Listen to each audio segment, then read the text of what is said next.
بسم اللہ الرحمن الرحیم۔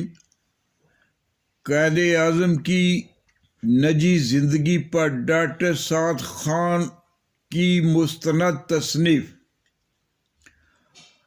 کامیاب قائدانہ صلاحیتوں سے مالا مال جنوبی ایشیا کے آسمان سیاست پر جن عبقری شخصیات کا آفتاب و ماہتاب نصف النہار پر رہا ہے، ان میں بانی پاکستان قائد اعظم محمد علی جناح کی سلیقے اور قرینے سے آراستہ کتاب زیست کے اوراق کی گردان کرتے ہوئے ڈاکٹر سعد خان نے پہلی بار پوشیدہ پہلو جن پر عام دانشور خامہ فرسائی کی جرت نہیں کر سکتا تھا، کیونکہ وہ لفظی بازیگری اور دریائے خیال کا شناور تو ہو سکتا ہے مگر بحر مواج میں غوطہ زن ہونے کی ہمت نہیں پاتا، اور ساحل پر بیٹھ کر تاریخ کے سمندر کی لہروں کے ادبار و انحطاط سے لطف اندوز ہوتا رہتا ہے۔ مگر 70 سال جب پیچھے پلٹ کر دیکھتا ہوں تو مجھے کوئی ایسا مصنف، مؤلف یا مرتب تاریخ میں نہیں ملا جس نے قائد کی زندگی کے ذاتی پہلوؤں کو روشن و تابناک دکھایا ہو۔ قائد کے رخ کردار پر جتنے ابہام کے دبیز پردے تھے، یہ کتاب پڑھ کر قاری کی تشفی و تسلی کا پیمانہ بھر جاتا ہے۔ قائد کی نجی زندگی، مسلک، شادی اور اولاد پر ڈاکٹر سعد خان کی یہ کاوش مجھے اللہ کی نوازش لگتی ہے۔ آپ نے مذموم منصوبہ ساز کرداروں کی سازش کے تار پود جس طرح بکھیر کر رکھ دیے ہیں، اس پر اب کسی کو قائد کی زندگی پر انگشت نمائی کی جرت نہ ہوگی، کیونکہ ڈاکٹر سعد خان نے اندھیروں میں ٹامک ٹوئیاں نہیں ماری ہیں بلکہ دلائل و براہین سے آراستہ تاریخی حقائق پیش کیے ہیں۔ دلیل وہ ویپن ہے جس کے بارے میں ارسطو نے کہا تھا کہ اگر دلیل مجھے اپنی انگلی پکڑ کر جہنم لے جانا چاہے تو میں جانے کے لیے تیار ہوں۔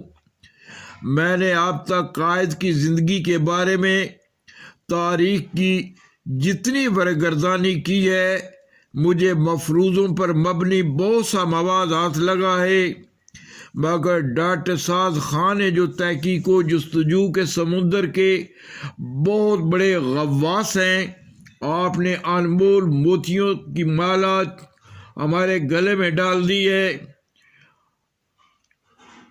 آپ نے ایک زمانے کو ورطہ حیرت میں ڈال دیا ہے اور قائد کی زندگی کے رخ روشن کو اور بھی روشن تر دکھا دیا ہے۔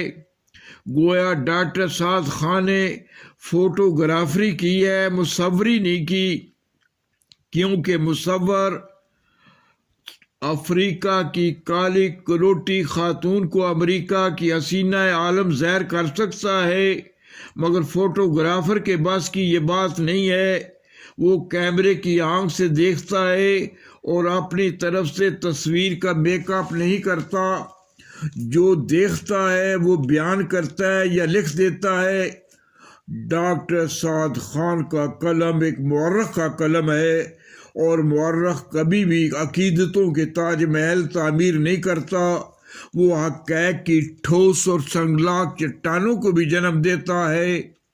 قائد اعظم کے نجی زندگی کے حوالے سے یہ کتاب اپنی ضخامت میں ہلکی مگر وزن اور اپنی قدر و قیمت کے اعتبار سے گرام آیا ہے۔ آپ نے اس کا انتصاب اپنے بیٹے ذہانت و فطانت کے پیکر متحرک فرزند دلبند سائم سعد خان کے نام کیا ہے، جس کی سوچ کا ہر زاویہ دورس نگاہ کا اعجاز ہے۔ ہمارے مربی و محسن حکیم راز نسیم صاحب نے مجھے ارمغان قائد پیش کی ہے۔ مصنف کے بارے میں اخبار میں آنے والے تبصرہ میں پڑھیے گا۔ فی الحال میں تفصیلات پر اختصار کو ترجیح دیتے ہوئے بقیہ کالم نمبر 4 صفحہ نمبر 5 پر چھوڑ کر الوداع کہتا ہوں۔ حکیم راز نسیم چودھری صاحب کے ساتھ منشا قاضی، حسب منشا، یوٹیوب لاہور۔